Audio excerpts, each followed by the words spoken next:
The nation is playing with fire. That was the warning today from the White House budget director, who announced more than $500 million is being rushed into a battle against Zika virus.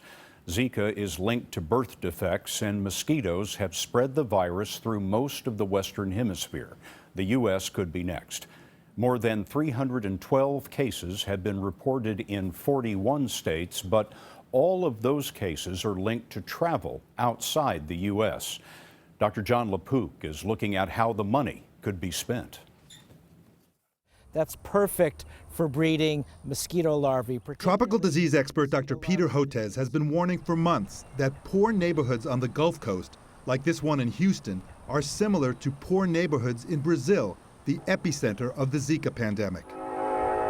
Broken screens, lack of air conditioning, and standing water make for perfect breeding grounds for the Aedes aegypti mosquitoes that carry Zika. If you look to see where Zika is devastating families, mothers and their unborn babies or their newborn babies throughout the Americas, it's in the areas of extreme poverty. Hotez is worried the U.S. is not prepared to fight the Zika virus, despite today's commitment of over $500 million. Congress still hasn't approved a $1.9 billion request. And with warm weather fast approaching, Dr. Anthony Fauci of the NIH says he's not waiting any longer. I'm taking money from other areas that we fund in order to fund the very important Zika research, particularly the Zika vaccine research. The Aedes aegypti mosquito is most often found in the south, but a new CDC map indicates its potential to reach as far north as New York and Ohio.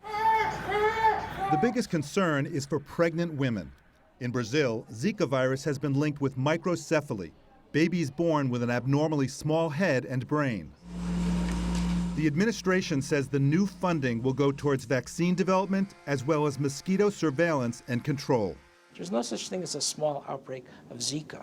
If you start seeing babies with microcephaly on the Gulf Coast of the United States, it is going to be a public health crisis. It would be the public health equivalent of Katrina.